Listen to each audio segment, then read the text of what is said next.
Bonsoir à tous, il est 20h, voici les titres de l'actualité de ce jeudi 28 juillet. Première visite officielle du président du Faso en Côte d'Ivoire, Roch-Marc Christian Kaboré est arrivé cet après-midi à Yamoussoukro pour l'acte 5 de la conférence des chefs de l'État, du traité d'amitié et de coopération. Plus tôt dans la matinée, les membres des gouvernements ivoiriens et burkinabés ont discuté des projets de développement commun à travers le Conseil des ministres conjoints. 28 juillet, journée mondiale de lutte contre l'hépatite B. Selon l'OMS, cette maladie virale tue chaque année plus de 680 000 personnes à travers le monde. La commémoration de cette journée a été marquée au Burkina Faso par une marche de plaidoyer pour une prise en charge élargie des patients atteints de l'hépatite B. Roch-Marc Christian Kaboré est arrivé cet après-midi à Yamoussoukro pour participer à la 5e conférence au sommet du traité d'amitié et de coopération accueillie par son homologue ivoirien Alassane Ouattara. Le chef de l'État burkinabé dit mesurer les enjeux de la coopération sécuritaire dans la sous-région pour faire face à la menace terroriste. On écoute au micro de Gérard Somé et de Jérémy Koulibaly les propos du président du Faso à son arrivée à l'aéroport de Yamoussoukro.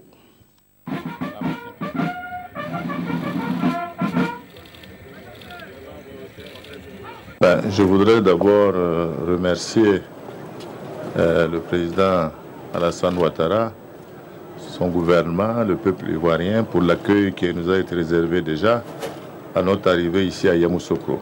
Excellence, il y a la question de défense et de sécurité pour lutter contre le terrorisme. Déjà, cette question est une question déjà qui a été prise en compte par nos deux pays et même élargie au Sénégal, au Mali également, puisque nous avons tenu 2 réunions de concertation et nous sommes maintenant, même si avant on était un peu dubitatif suite aux attentats qui ont été perpétrés dans nos deux pays, nous sommes convaincus de la nécessité de mutualiser et nos renseignements et nos moyens de combat contre le terrorisme. Et je crois qu'il y a du bon travail qui est déjà engagé dans ce sens entre nos différents ministres de l'Intérieur et de la sous-région que nous devons continuer à appuyer et à encourager.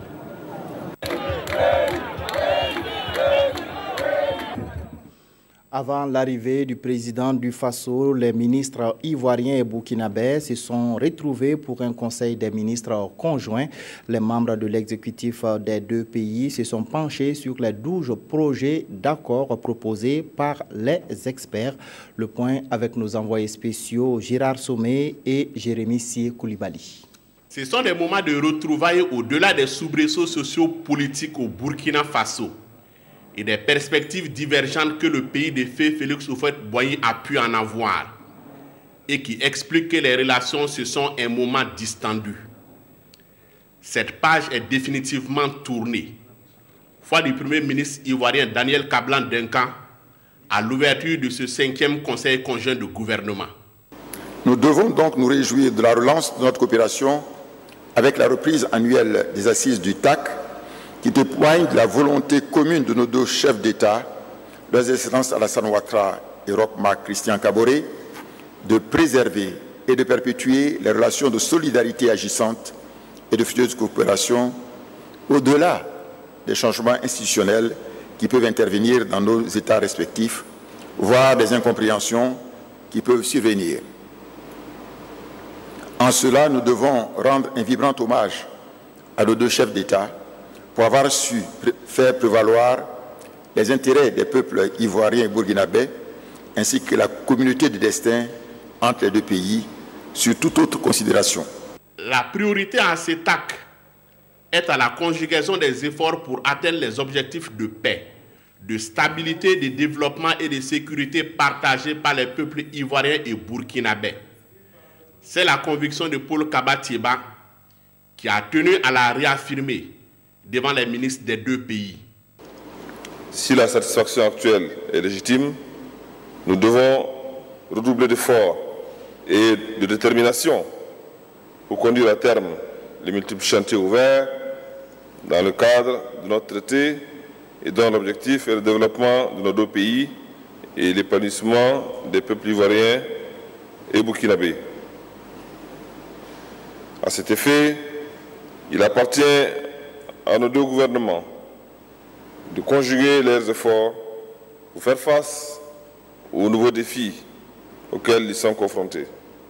Il s'agit en particulier de la lutte contre le terrorisme et de la criminalité transfrontalière qui entrave nos efforts de développement.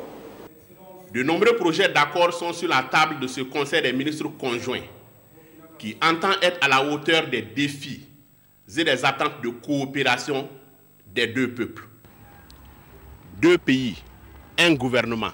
C'est l'image du jour ici à la Fondation Félix Houphouët-Boigny où se tient le Conseil des ministres conjoints avec des autorités politiques ivoiriennes et burkinabais engagées ensemble sur le chantier de l'intégration. La construction de l'autoroute Abidjan-Ouagadougou, la réhabilitation du chemin de fer, la réalisation d'un pipeline pour le transport des hydrocarbures, l'interconnexion électrique et l'intégration entre les deux peuples sont les projets phares du traité d'amitié et de coopération, les grands axes de cette coopération avec Frédéric Étienne Bassenga. Le Burkina Faso et la Côte d'Ivoire, deux pays liés par l'histoire, deux pays aux populations interpénétrées, deux pays aux intérêts communs. Depuis 1960, la Côte d'Ivoire a reçu un flux massif de Burkinabés. Aujourd'hui encore, les Burkinabés en terre ivoirienne se comptent en millions. Une diaspora dont la contribution au développement de l'économie n'est plus à démontrer.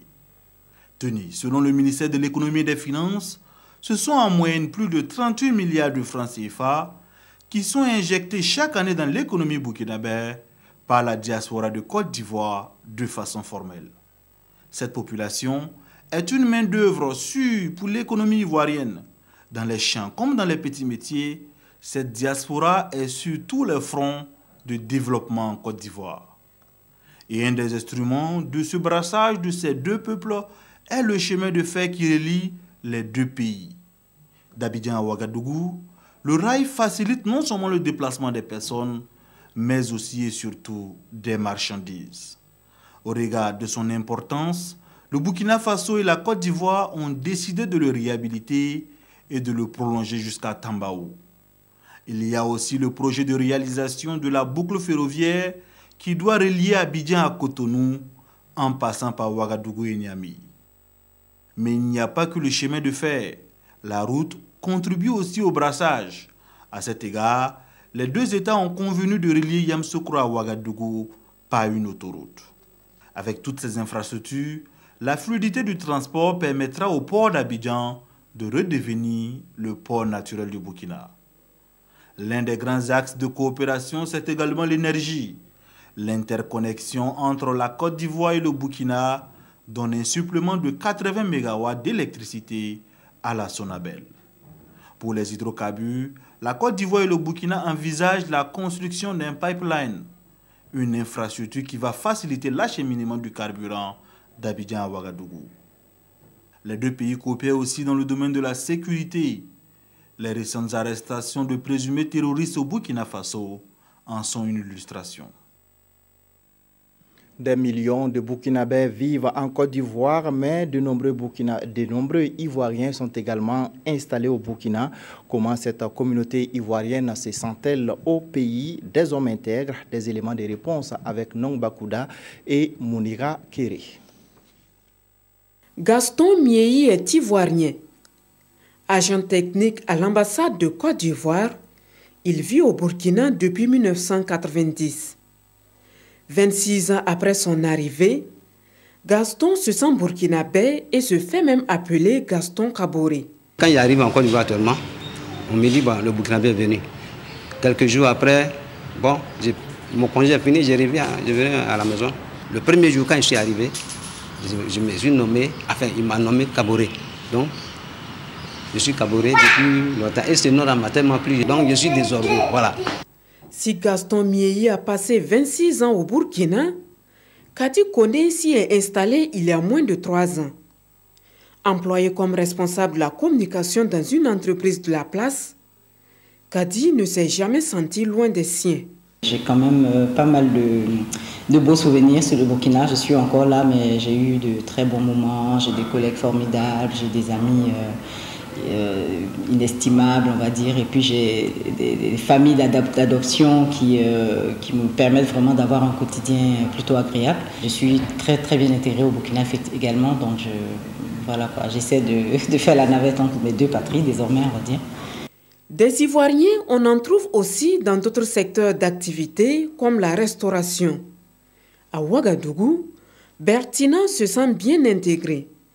Elle a trouvé chez les Burkinabés des amis et des frères. Je suis venue ici en tant que touriste et j'ai apprécié le Burkina. Quand mon pays a été touché par la crise, j'ai choisi le Burkina pour venir m'installer définitivement. Ce que je comprends, c'est la fibala, Zakramba. Bon, comme je vais beaucoup marcher, j'ai pour habitude de demander les prix. On me dit Pinou, Pissi. L'un des endroits au Burkina où l'on trouve le plus grand nombre d'Ivoiriens est sans contexte le milieu scolaire. Hugues Guéhi est arrivé au Burkina dans le cadre de ses études il y a de cela 7 ans. Je viens de terminer ma licence 3 en géologie à l'UFR SVT. Je peux dire que j'ai une petite vie ici pour le moment. Je me sens intégré puisque je n'ai pas de soucis. J'arrive à mener mes activités sans aucun souci, donc il n'y a même pas de soucis. Hugues Guéhi ne compte pas rentrer en Côte d'Ivoire d'ici peu. Il envisage se marier à une fille burkinabé avec qui il entretient des relations très avancées. Le mouvement des magistrats, l'intégration et la nomination d'auditeurs de justice, 2 points à l'ordre du jour de la première session du Conseil supérieur de la magistrature. Les travaux ont débuté ce matin à Ouagadougou. Le point avec Urbain Sommet et Fousseni Kindo. L'ordre du jour de cette session ordinaire n'annonce aucun dossier brûlant. Il s'agit simplement de se pencher sur le mouvement des magistrats, l'intégration et la nomination d'auditeurs de justice. La présidente du Conseil supérieur est revenue à l'ouverture des travaux sur la nouvelle configuration du Conseil. Les nouvelles lois organiques relatives au statut de la magistrature et au Conseil supérieur de la magistrature, adoptées à la suite de la tenue des États généraux de la justice et de l'adoption du pacte pour le renouveau de la justice, consacre le relèvement du nombre des membres du CSM. Ainsi, au terme de l'article 4 de la loi organique portant organisation, composition, attribution et fonctionnement du CSM, le commissaire du gouvernement du Conseil d'État et le procureur général près la Cour des comptes sont désormais des membres de droit du CSM. Tandis que l'article 5 fixe à 3 le nombre des représentants de chaque grade de la hiérarchie judiciaire au lieu de 2, comme c'était le cas dans l'ancien texte. Au nombre des nouveaux membres, le Conseil accueille à son sein Pascal Temaï Bénon, représentant le président du Faso. Le Conseil avait commis également un comité pour réfléchir sur des propositions concernant les nominations et cette session va donc examiner ces propositions. La présidente d'honneur du cadre de concertation des organisations de la société civile, Safiatou Lopez, a été auditionnée ce matin à Ouagadougou par la police judiciaire. Cette audition fait suite à ses déclarations lors d'un sit-in de son mouvement devant le palais de justice le 2 juin dernier. Des militants de cette organisation étaient mobilisés devant la police judiciaire pour soutenir leur présidente. Salif Belem, Frédéric Etienne Bassenga. Fin de matinée un peu spéciale devant la police judiciaire de Ouagadougou. D'un côté, les membres du cadre de concertation nationale des organisations de la société civile et de l'autre, la police nationale. À l'intérieur, Safiatou Lopez est auditionnée en compagnie de son avocat, Maître Ambroise Farama.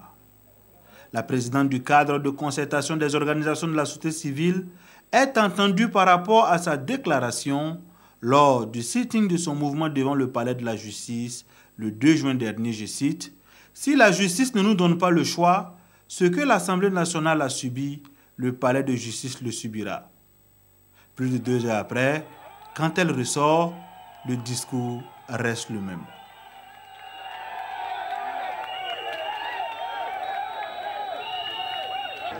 J'ai maintenu mes propos et je m'assume.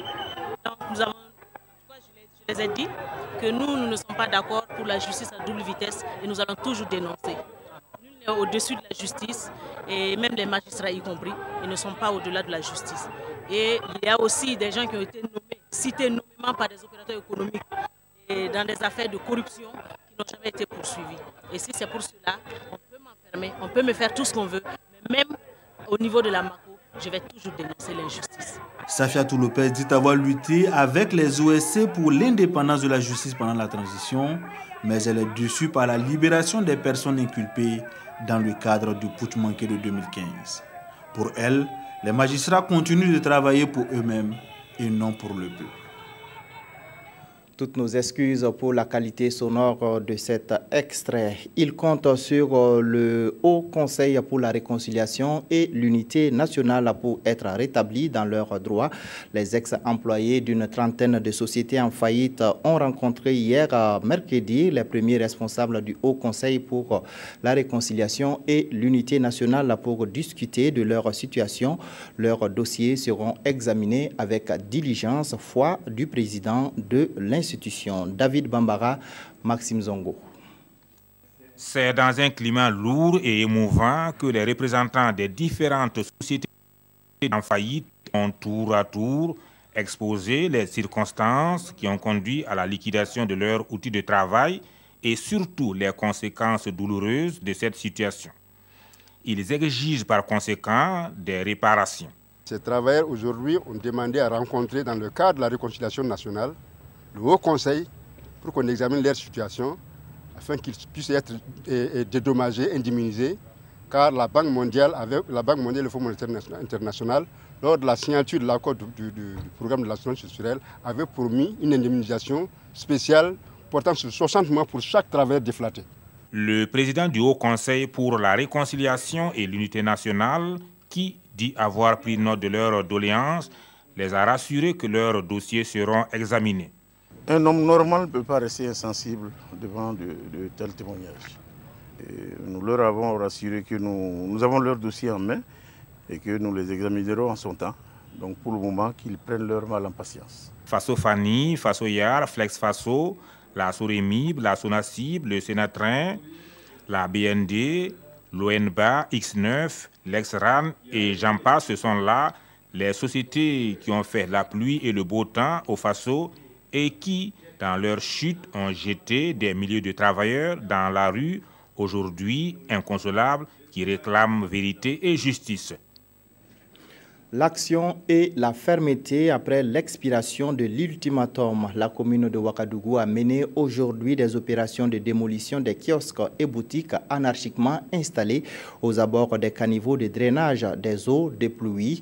Les constructions faites sur les zones inondables de l'arrondissement 4 ont également été détruites. Mathias Trabo, Yacouba Gamene, Ibrahim Sanou et Oumar Zombré. Après l'expiration de l'ultimatum de 72 heures donné aux commerçants anarchiquement installés sur les abords des caniveaux de drainage des eaux de pluie, place à l'action. Sur l'avenue Oumarou Kanazou et ses bulldozers sont à la manœuvre.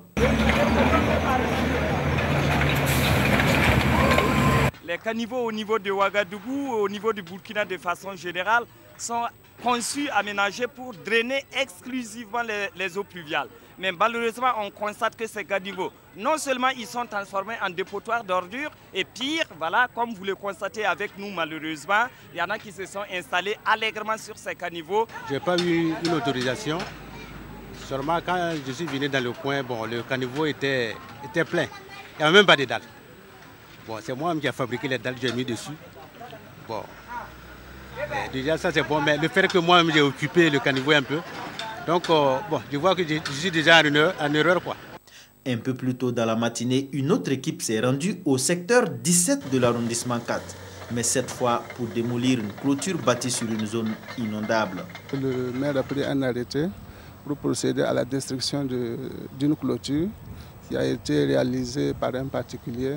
J'ai reçu 2 lettres d'avertissement de par le passé, me disant que mon mur sera détruit, alors que mes papiers sont en règle. J'ai investi près de 350 millions dans ce terrain, donc j'ai pris 2 avocats et je ne compte pas en rester là. Cette campagne de démolition des kiosques et boutiques installés anarchiquement sur des lieux sensibles n'est qu'à son début, selon Sidi Sissé. Invite est donc faite aux autres commerçants qui se seraient anarchiquement installés de bien vouloir libérer les lieux afin d'éviter tout désagrément. La communauté internationale célèbre aujourd'hui la journée mondiale de lutte contre l'hépatite B, une infection virale qui s'attaque au foie. Au Burkina Faso, la journée a été commémorée à travers une marche organisée par l'association SOS Hépatite B. Comment se protéger contre cette maladie et comment se fait la prise en charge au Burkina Faso? Des éléments de réponse avec Adama Guiti et Tanga Kafando. Une marche silencieuse qui traduit la gravité de la maladie. 2 milliards de personnes infectées, 4000 décès par jour dans le monde et l'association SOS Hépatite Burkina plaide pour des mesures fortes pour l'éradication de la maladie d'ici à 2030, comme le veut le thème de la journée au niveau mondial. Nous participons à cette marche du mouvement d'élimination des hépatites virales. En cette journée de lutte contre les hépatites virales, appelons notre gouvernement, à travers nos autorités sanitaires, à mettre en œuvre une politique nationale basée sur la stratégie mondiale du secteur de la santé et sur les hépatites virales, adoptée lors de la 69e Assemblée mondiale de la santé, visant à éliminer les hépatites virales d'ici 2030. Au Burkina Faso, la situation de l'hépatite virale est très préoccupante et la maladie, qualifiée de tueuse silencieuse, constitue un problème de santé publique. Au Burkina Faso, les chiffres sont parcellés, mais la prévalence est autour de 10%. C'est ce que nous donnait le Centre national de transfusion sanguine à travers les donneurs du sang. Et la prévalence dépasse 10% qui sont infectés par le virus de l'hépatite B ou C. Donc c'est un mal, et ça touche toutes les couches de population. C'est un mal vraiment qui pose un réel problème de santé publique et ça tue beaucoup. Les signes cliniques, vraiment ça se manifeste comme, j'allais dire, comme le palu, avec des signes d'infection, souvent les yeux jaunes. Mais au niveau des formations sanitaires, on peut faire le diagnostic qui est surtout biologique, où on va doser pour voir est-ce qu'on peut trouver des éléments de virus. Plus préoccupant encore, la plupart des personnes souffrant d'une hépatite B ou C, ion auquel sont infectées, et courent un risque grave de faire une cirrhose ou un cancer de foie. Comme les gens ne sont pas souvent informés, ils viennent à un stade souvent tardif, ils viennent quand c'est souvent compliqué. C'est quoi? C'est le cancer, c'est les cirrhoses, et en ce moment, le traitement n'est pas vraiment évident. Depuis 2005, il existe au Burkina une politique nationale de lutte contre la maladie et l'accent est mis sur la sensibilisation pour le dépistage, le seul moyen de connaître son statut afin de se faire vacciner pour les non-porteurs du virus et de se faire prendre en charge pour les porteurs du virus. La Maison des associations de lutte contre le sida invite les associations engagées dans le combat contre la pandémie à intégrer la lutte contre la drogue dans leur activité. Elle a réuni les 26 et 27 juillet dernier à Bobo-Dioulasso des responsables d'associations pour expliquer le bien fondé de son appel. Drissa Traoré à Hadi Sandamba. La transmission du VIH-Sida est également liée à la drogue, notamment celle injectable, en témoignent les premiers cas détectés. C'est dire donc que la lutte contre le phénomène doit impérativement être menée en tenant compte donc de cette situation. Et c'est vrai que peut-être dans notre contexte, il n'y a pas beaucoup d'usagers de drogue injectables, mais quand même, quand on prend les autres stupéfiants, on peut avoir des comportements sexuels à risque qui peut exposer ces usagers de drogue-là au VIH-Sida, aux hépatites et aussi d'autres maladies. Ce qui justifie donc la tenue du présent atelier. Un atelier qui vise le renforcement des capacités d'action des responsables d'associations œuvrant dans le domaine, ainsi que de ceux intervenant en milieu scolaire. C'est pour outiller ces personnes-là, afin qu'ils soient le répondant, qu'ils soient des pères éducateurs dans la communauté et sensibiliser surtout sur le rejet des usagers de drogue, sur la stigmatisation des usagers de drogue. Parce que pour nous, on estime que les usagers de drogue ne sont pas des criminels. Ils sont plutôt des victimes. Ils ont besoin de notre accompagnement, ils ont besoin de notre soutien, ils ont besoin d'être pris en charge. Ils ont besoin d'avoir un cadre où ils pourraient échanger pour sortir de ce phénomène-là. Avec cette nouvelle donne, la lutte contre la drogue est désormais une priorité pour la masse, la maison des associations de lutte contre le sida. Et pour Christine Kafando, la lutte contre la drogue doit se focaliser désormais sur la sensibilisation, car la répression a montré ses limites, a-t-elle conclu.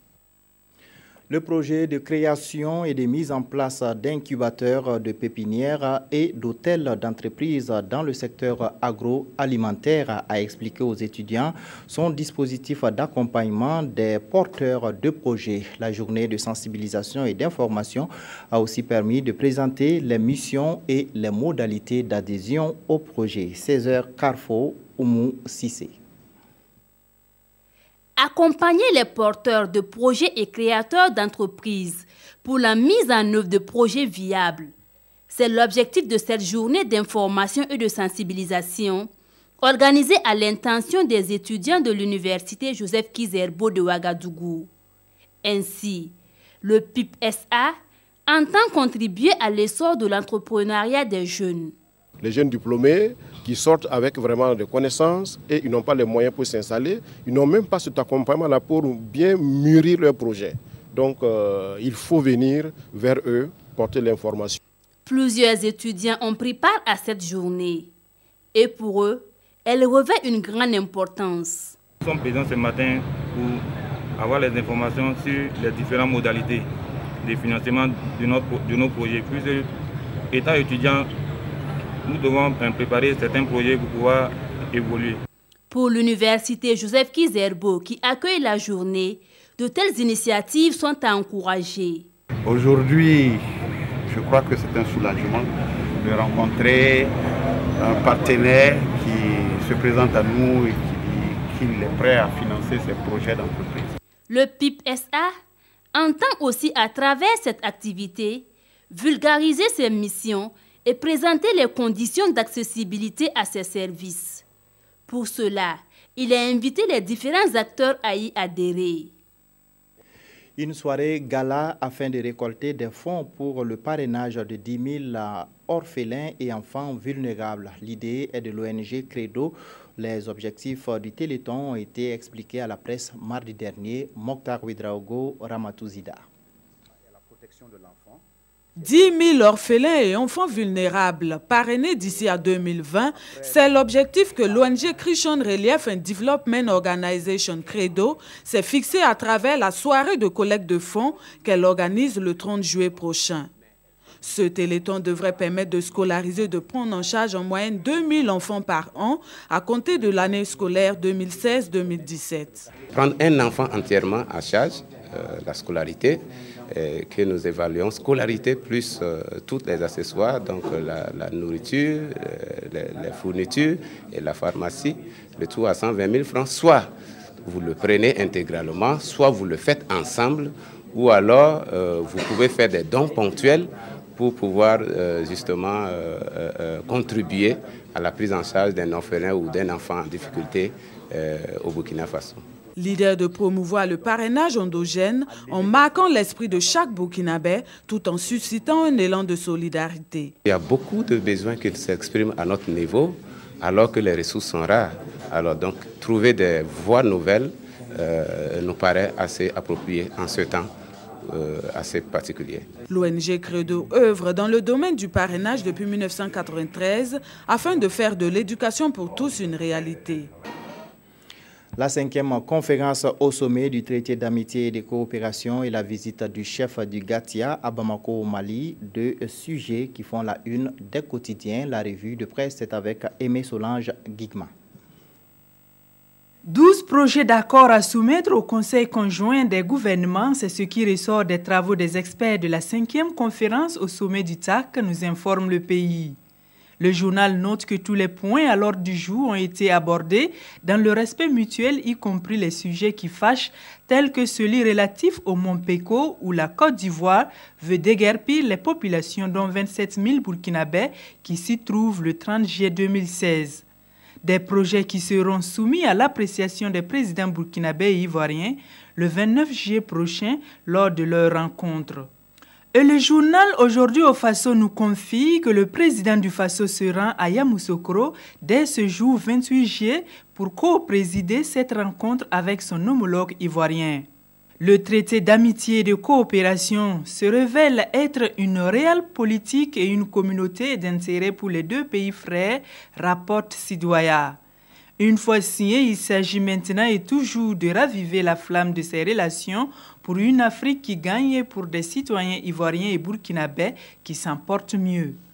Les journaux du jour épiloguent également sur la visite du chef du Gatien à Bamako au Mali. Le quotidien indique que c'est la mission de l'ONU au Mali qui est parvenue à convaincre le général Gamou d'effectuer le déplacement de Bamako. Cette initiative de la MUNISMA est saluée par le journal Le Pays parce que, selon lui, elle vise à éviter un bain de sang et à renouer le dialogue avec le CMA après avoir entendu le patron du Gatien. Aujourd'hui, Ofaso, quant à lui, pense qu'il est temps que le Mali se réveille et décide de se doter enfin d'une armée apte à faire face aux menaces contre les Maliens. C'est la fin de cette édition. Merci de votre fidélité. Restez en compagnie des programmes de la RTB.